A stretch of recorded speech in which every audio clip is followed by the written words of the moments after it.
साल 2013 एक 1.5 साल की लड़की अपने कानों में होने वाली दर्द से बहुत ही बुरी तरह रो रही थी। जब डॉक्टर्स ने उस बच्ची के कान के अंदर ध्यान से चेक किया तो उन्हें एक डैंडेलियन फूल, जिसे हिंदी में सिंगपर्नी कहते हैं, वो उसके ईयर कैनल में ही ग्रो कर रहा था। अब उस बच्चे के पेरेंट्स ने इससे कुछ महीने पहले ही एक बीज उस बच्ची के कानों में पड़ते हुए देखा, लेकिन उन लोगों ने सोचा कि ये बीज बाद में अपने आप ही गिर जाएगा, लेकिन ऐसा हुआ नहीं। और अगर समय रहते हुए वो फूल वहाँ से हटाया ना गया होता तो उस बच्ची की जान भी जा सकती थी। तो आज के इस एपिसोड में हम ऐसी ही कुछ चीजों के बारे में बात करेंगे जो किसी इंसानों के शरीर में रहना हमारे लिए नामुमकिन लगे, और लास्ट वाली घटना सच में आपके होश उड़ा देगा। इसीलिए हो सके तो वीडियो को एकदम लास्ट तक जरूर देखना। सबसे पहले हम बात करेंगे एक 16 साल की ब्रिटिश लड़की के बारे में, जो 3-4 दिन से लगातार उल्टी करने के कारण हॉस्पिटल जाने पे मजबूर हो गई। बाद में फिजिकल इंस्पेक्शन के दौरान पता चला लड़की की पेट काफी कठोर थी, मतलब अंदर नेचुरल लिक्विड बहुत ही कम मात्रा में मौजूद था, जिससे साफ पता चलता है कि लड़की डिहाइड्रेशन से जूझ रही थी। फिर डॉक्टर्स ने लड़की की पेट का एक्सरे प्लेट निकाला तो एक्सरे प्लेट्स देख के डॉक्टर्स के होश उड़ गए, क्योंकि एक्सरे में साफ दिख रहा था लड़की के पेट में एक अजीब चीज जमा हुआ था, जो लड़की की इंटेस्टाइन में घाव का कारण बन चुका था। सर्जरी करने के बाद डॉक्टर को लड़की की पेट से इंसानों के बालों से बना एक बहुत बड़ा बॉल मिला, जिसका वेट लगभग 2 किलो और लंबाई 3 फीट के करीब था। हेयर बॉल लड़की की इंटेस्टाइन में कुछ इस तरह फैल गया, जिस कारण लड़की की पेट में एक ब्लॉकेज बन चुका था। लेकिन ये हेयर बॉल आखिर उस लड़की के शरीर में पहुंचा कैसे? असल में हम सभी इंसानों की कुछ बुरी आदत है, जैसे हम में से बहुत से लोग अपना नाखून चबाते हैं, ठीक इसी तरह ये भी उन बुरी आदत में से एक है। अक्सर कुछ लोग अपने बालों को खींचते हैं और कभी कभार उन बालों को खा भी लेते हैं। ऐसे सिंड्रोम को मेडिकल साइंस में ट्रिकोटिलोमेनिया या फिर रपुंजल सिंड्रोम कहा जाता है, और इसी सिंड्रोम के कारण 16 साल की उस ब्रिटिश लड़की की मौत हो गई, क्योंकि बरसों से वो बाल इंटेस्टाइन में जमने के कारण उसकी इंटेस्टाइन में घाव जैसा बन गया था। साल 2008 में रोजमेरी एल्वारेज नाम की एक लड़की की शारीरिक संतुलन बिगड़ने के कारण एल्वारेज ने अपनी बाई हाथ को महसूस करने की ताकत पूरी तरह खो गई थी, जिसके कारण उन्हें डॉक्टर के पास ले जाया गया और वहां से उन्हें न्यूरो सर्जन के पास ट्रांसफर किया गया। बाद में न्यूरो सर्जन द्वारा उस लड़की की MRI रिपोर्ट करने पे रिपोर्ट में पाया गया उस लड़की की ब्रेन स्टेम में ट्यूमर हो चुका है। और आप जानते ही है ब्रेन ट्यूमर ऑपरेशन करना कितना बड़ा घातक साबित हो सकता है। ये इतना खतरनाक ऑपरेशन होता है कि जरा सी चूक से पेशेंट की जान भी जा सकती है। तो इसीलिए ऑपरेशन करते वक्त एल्वारेज ने अपने परिवार को रोते हुए अलविदा कहा। मगर डॉक्टर्स ने ऑपरेशन करते वक्त एल्वारेज की ब्रेन में एक ऐसी चीज डिस्कवर किया जिसे देख के डॉक्टर्स भी चौंक गए। डॉक्टर ने उनकी ब्रेन में एक टेपॉन ढूंढ निकाला जो उसके ब्रेन को धीरे धीरे खा रहा था। फिर डॉक्टर्स ने उस टेपॉन को एल्वारेज की ब्रेन से रिमूव किया और उसे कैंसर फ्री करके दोबारा नई जिंदगी दी। लेकिन ताज्जुब की बात तो ये है कि एल्वारेज की ब्रेन में ये टेपवर्म आखिर गया कैसे? तो डॉक्टर्स द्वारा काफी रिसर्च करने के बाद पता चला एल्वारेज कभी न कभी ऐसा खाना खाया होगा जिसमें पोर्क या सुअर के टेपवर्म पैरासाइट्स के रूप में मौजूद था, जो कि इसी बीमारी का शिकार है।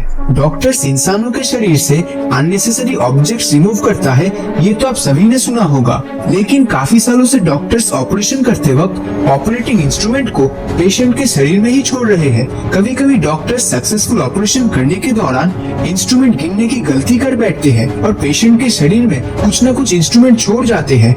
ये बात है साल 2018 की। एक इंसान ऑपरेशन करने के 2 हफ्ते बाद फिर से अस्पताल में वापस आया, क्योंकि उसके पेट में काफी दर्द हो रहा था। तो जब उसका पेट स्कैन किया गया तो पता चला उसके पेट में 10 इंच का सीजर है। ऐसी ही एक मरीज यूएस में भी पाया गया, जिसके चेस्ट में कैंसर सर्जन द्वारा एक 12 इंच का सीजर छोड़ा गया। बाद में उस व्यक्ति को $1,00,000 कंपेंसेशन के तौर पे दिया गया और उसे रिमूव करने की सर्जरी भी free of cost milli.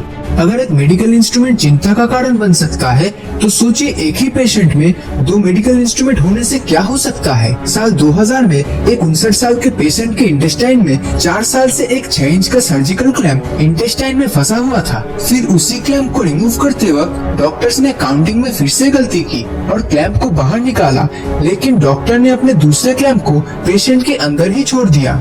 Her bar surgery के वक्त ही इंस्ट्रूमेंट इंसानों के शरीर में रह जाता है, ऐसा नहीं है। साल 2006 को एक 37 साल की चाइनीज व्यक्ति ली फू, जो एक डकैती का शिकार बना, उस डकैत ने उनके शरीर में चाकू से प्रहार किया, जिससे वो घाव काफी गहरा हो गया था। लेकिन ली फू को ये चोट उतना खास नहीं लगा और उन्होंने इसे इग्नोर करते हुए अपनी नॉर्मल जिंदगी बिताना शुरू कर दिया। लेकिन इस घटना के बाद लगातार 4 साल से उसे माइग्रेन का प्रॉब्लम हो रहा था। फिर ली फू के डॉक्टर्स ने उसे अपना ब्रेन का एक्सरे करवाने का सुझाव दिया, तो एक्सरे रिपोर्ट से पता चला ली फू के स्कल में चाकू का टूटा हुआ हिस्सा 4 साल से उसके ब्रेन में फंसा हुआ है। और ली फू को ये बात कभी मालूम ही नहीं चलता अगर उसके डॉक्टर्स उसे एक्सरे करने की सलाह ना देते तो।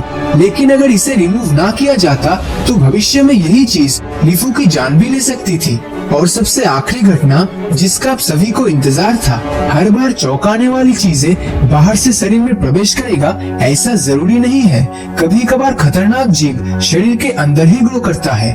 इंडिया में रहने वाले संजू भगत नाम का एक इंसान, जो अपने बड़े बेली या पेट के कारण मशहूर था, तो उनके परिवार का कहना था कि किसी भी तरह का डाइट संजू के बेली में कोई भी चेंजेस नहीं लाता था।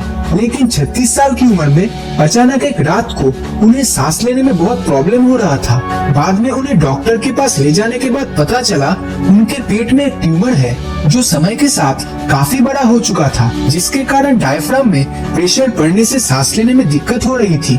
डॉक्टर्स ऑपरेशन थिएटर में संजू का पेट काटते ही उसके स्टमक से काफी गैलन फ्लूइड बाहर आने लगा। इतना तक तो ठीक था, लेकिन जब सर्जन्स ने अपना हाथ भगत के पेट में डाला तो डॉक्टर्स भी हैरान रह गए, क्योंकि भगत के पेट के अंदर एक फुली फॉर्म्ड इंसानी हाथ था। असल में भगत के पेट में पैरासिटिक ट्विन था, जो भगत अपने अंदर के हिस्से में भ्रूण के आकार में 36 साल से पाल रहा था। आसान भाषा में बोला जाए तो भगत अपने भाई को अपने ही पेट के अंदर 36 साल से पाल रहा था। आमतौर पर फंसे हुए भ्रूण एक परजीवी के रूप में जीवित रह सकता है, जो अपने ट्विन के अम्बिलिकल कॉर्ड से दोनों के शरीर का ब्लड सप्लाई चलाता रहता है। अम्बिलिकल कॉर्ड वो हिस्सा है जो हिस्सा बच्चे जन्म लेने के बाद उसके नाभि से जुड़ा रहता है। पैरासिटिक ट्विन जन्म लेते ही या तो डॉक्टर्स इन्हें अलग कर देते हैं या फिर दोनों ही एक गर्भनाल शेयर करने के चलते मर जाता है। हालांकि भगत के मामले में उसके अंदर विकसित होने वाले जुड़वा भाई ने अपने ब्लड सर्कुलेशन सिस्टम को सीधा भगत के ब्लड सर्कुलेशन सिस्टम से ही जोड़ दिया था, और ये प्रक्रिया जन्म लेने के बाद भी जारी रहा। जैसे कि भगत के डॉक्टर्स ने बताया, ये एक अजीब हाफ मेड पैरासिटिक ट्विन था, जो अपने पैर और हाथों के नाखून तक विकसित कर चुका था, वो भी भगत के पेट के अंदर रहते हुए। तो